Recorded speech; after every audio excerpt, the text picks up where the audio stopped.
Here are my money saving hacks that you need to try that saved us hundreds and hundreds of pounds. Oh yeah.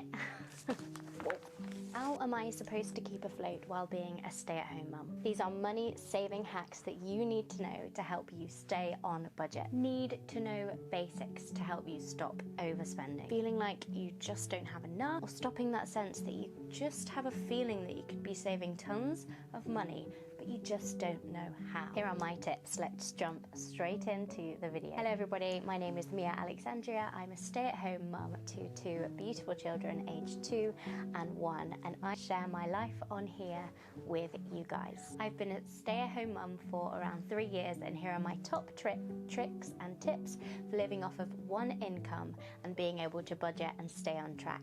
Here's what I do almost on a daily basis. Number 1, this is where my big bag of flour comes in.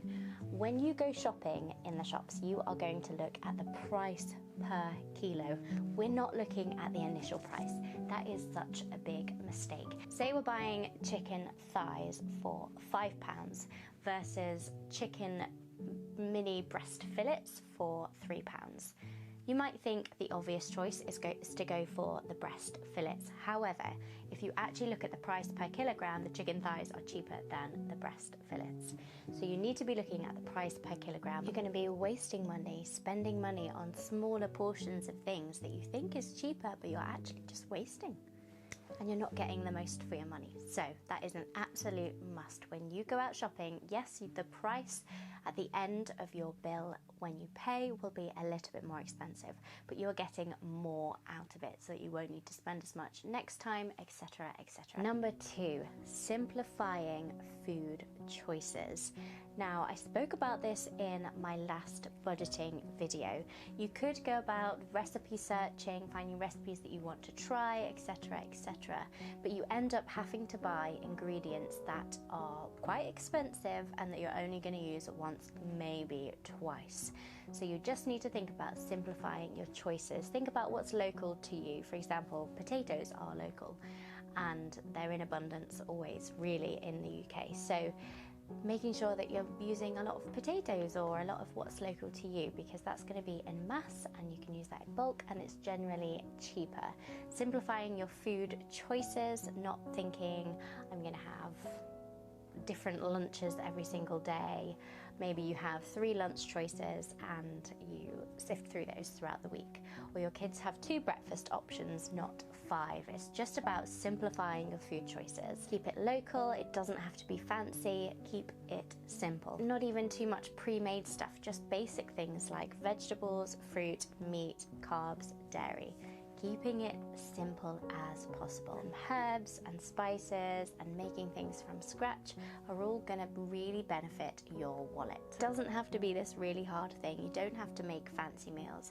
Just simple things like oats and herbs and grains, things that are all very natural and local, tend to be the cheapest. So make sure you're keeping your eye out, maybe do some research, what's local to you, and use those things in your meals. My next biggest hack is to meal plan, and yeah, we've heard it all before. I think you hear it in probably every budgeting video, but it really is so crucial, and I can prove it because in the last few months, maybe even the last 3 to 4 months, I have not been very good at meal planning, and therefore our budget has just gone over the roof, and I haven't kept a budget.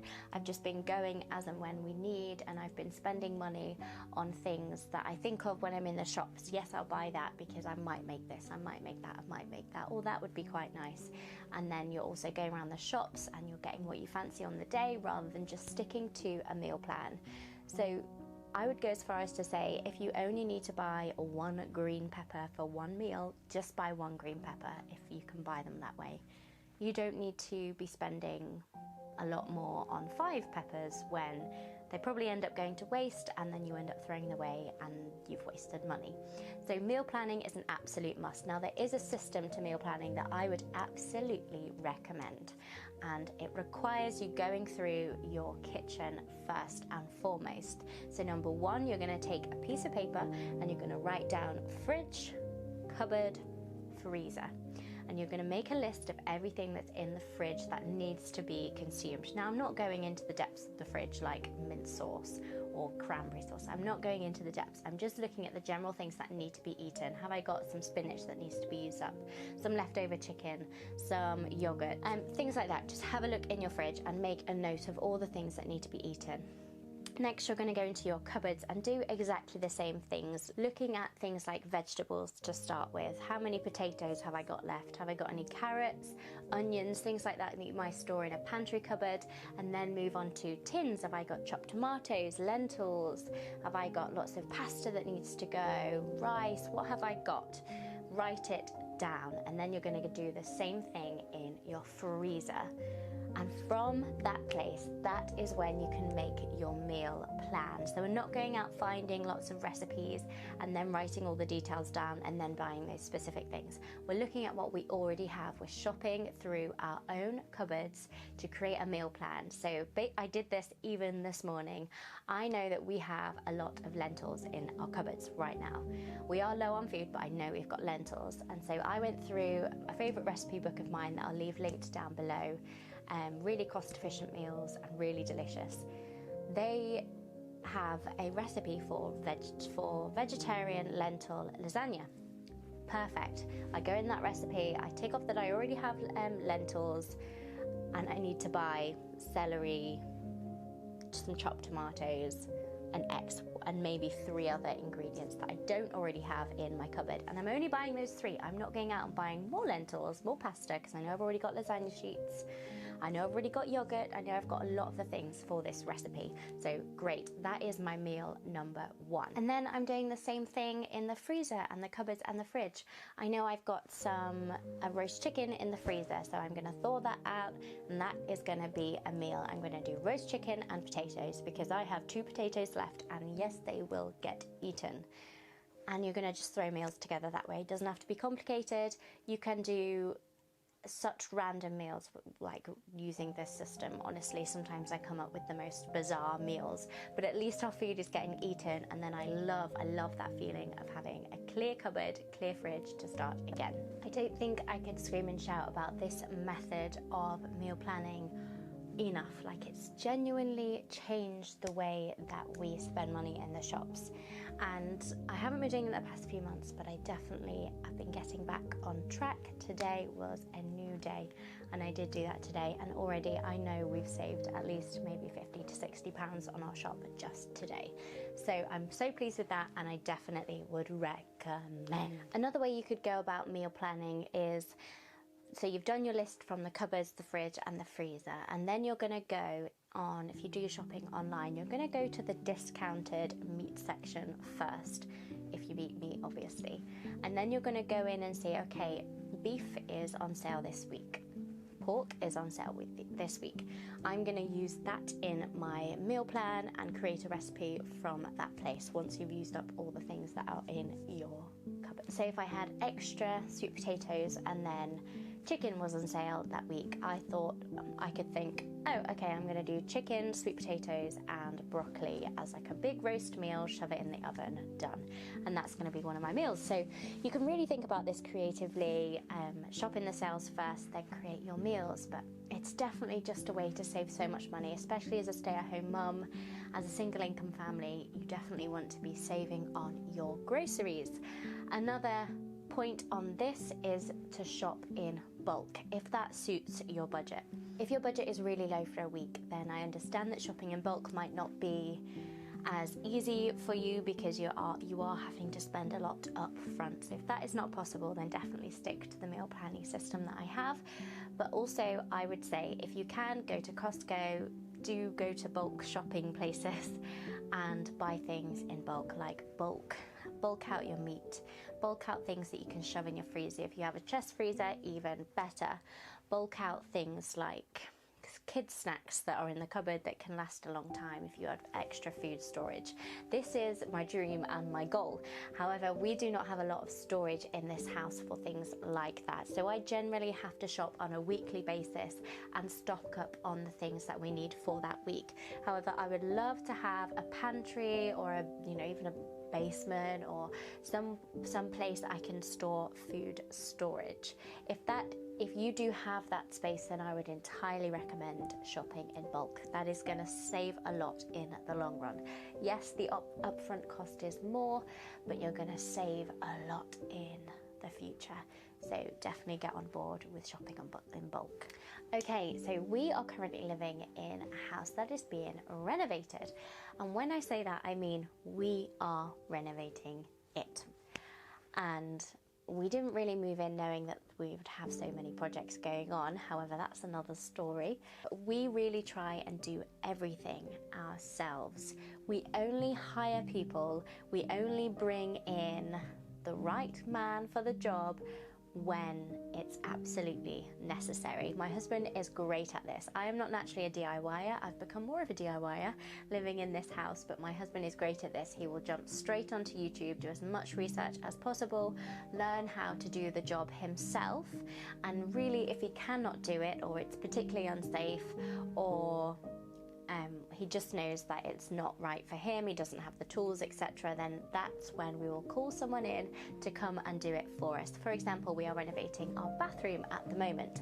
We got a plumber in to do the plumbing work and the pipe work because the pipes are old, we're not sure what we're doing, and we don't want to mess it up. So apart from that, we're pretty much doing everything ourselves. So I would say this is definitely a tip for you. Figure out if you can do it for yourself first off. There is so much information online. There are so many tutorials to follow, whatever that might be. That might be instead of going to a seamstress, you figure out how to take in the dress yourself. Try it first. Getting in a window cleaner, maybe you buy a big extended pole and you get in the right tools to be able to do it yourself, and that will save you tens and hundreds of pounds in the long run. So think about the projects that you are spending money on and think about whether can you do it yourself first. If not, then hire out. But make sure that's your first question first and foremost. Okay, this one is my biggest hack, especially if you're trying to build a home, you're a homemaker, you love being at home and decorating. That is me, and I absolutely love doing that. And when the finances allow, I will always add to the house from secondhand shops. And I would be as bold as to say always, because I can't remember the last thing that I had bought for the house in terms of decoration and things that aren't secondhand. Oh, we did buy some curtains for our lounge, but Facebook Marketplace is your best friend. Honestly, if you can just stick on there and keep having a look, sifting through, we get gifts from there in good condition, mirrors, literally anything for the house. Like, you can get beautiful old dresses, side tables, lamps. Oh, the list is completely endless what you can get on Facebook Marketplace, but definitely be thinking, how can you shop secondhand? Now, I really enjoy Facebook Marketplace because I find that charity shops here in the UK don't tend to have like very nice furniture. Generally speaking, I obviously haven't been to them all, but generally you can't find many like second-hand items that are really genuinely beautiful. You can find useful things for sure, and obviously there are exceptions to that. But I find that Facebook Marketplace, you can curate your search, you can have a look through things, different options, and there will be a bunch of dresses to choose from rather than just the one from your nearest charity shop. And it's a cheaper way of doing the whole sort of vintage antique look without having to go to an antique shop and spend a lot of money. So Facebook Marketplace is a go-to, like, for everything. I got this camera from Facebook Marketplace, this light here from Facebook Marketplace, this side table, that lamp. Yeah, pretty much everything. Definitely get used to shopping secondhand and learn to love it, because it is very enjoyable if you really do embrace it. Okay, another one is more of a mindset shift. So you need to get into the attitude and assumption that you won't be spending money, and when you do, it becomes more of an intentional choice. And I went into this a little bit in my last video, so I'll just mention it quickly here because it definitely is a money saving tip. It's to assume that you won't spend, and so when you do, it's a lot more intentional and it's thought through, and you're not going out every day assuming you'll spend lots of money. It's assuming you won't unless you need to, or unless you've budgeted for that, etc, etc. The next option is to reuse. Now, I have turned t-shirts into like old rags for windows and things like that. That actually works really well. Just reuse the items that you've got around your house. I think you can use socks for some random thing. What is that? I can't remember. Probably a rag or something. If you have moved house and you have curtains that need to be made smaller, or you have different size windows, see if you can reuse old curtains and adjust them to your new windows, and just do it yourself and reuse those curtains rather than just throwing them out and having to buy new ones, because curtains are expensive. If you're not very good at that sort of thing, then get someone else involved. Like my mother-in-law is just a dream lady. She will just come in and help me do all my projects, literally every project I've ever done. She is always on board and helpful, which is just incredible. But she would help me do curtains and like take in dressers and things like that. So see if you've got anyone around you that can just get involved. That's way more cost effective. Even offer to give them some money. It's way more cost effective than going out and buying new curtains, you know. So, or cook them a meal or do something nice. But just think about who you've got around you and whether you can reuse anything that you've got and make it a nice fun project for yourself. Another thing, obviously, when you have kids, you can end up spending a lot of money on extra activities. Like playgroups can end up actually costing a fair amount, and trips out to play centres and the zoo and all things that you like to do with little kids. I would try and find things that are free. It doesn't mean you can't do those fun things, because kids love them, but just try and find the free things. So for example, join a stay and play group that is like little to no money at all, so maybe £1 or £2, and then do that on a weekly basis instead of a baby sensory play that actually costs like £5 to £10. It's just, you got to weigh up the benefits of actually just doing the cheaper groups. You're still getting the socialising, and babies don't know what's happening anyway. So doing things like fun trips to the library or going to the park. We go to the park a ton, going on free walks around the grounds that are around, fields, countryside, rivers, whatever is around you, just taking advantage of those things rather than assuming you'll spend money on days out and big trips out with your little ones. The next thing is to think about your subscriptions. What are you subscribed to? Do you have apps that you're not using that you are paying money for? TV options, like you've got BBC iPlayer, Netflix and Prime. Are you really only using Netflix? Consider what you are and are not using, and whether you can just get more out of just the one rather than having multiple. I think subscriptions are deceptive because they just sort of come out of our account and we tend to forget about them, and we're still paying money to them, and that's just not what we want to do. So I definitely would like to go through my subscriptions, because I know I have money coming out, but I'm not entirely sure where they're going. So it's definitely one to modify and watch out for. Okay, the next one is a huge tip, and it's to actually just track all of your money. Now, I did say this in my last budgeting video, but I will say it again, and I will continue to say it, because you must be tracking all of your money. Because when you're not, you have £5, £10, £30, £40 here, just going out here, there and everywhere, and you can't remember what they were for.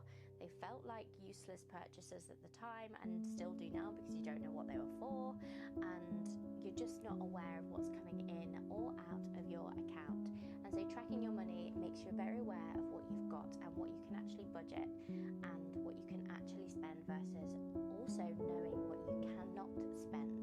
When you know exactly what's in your account and what's going out at the beginning of the month or the end of the month, and what's coming in, then you know what you can budget for. You know that you can spend an extra £10, £20, £30 on lunch here and there,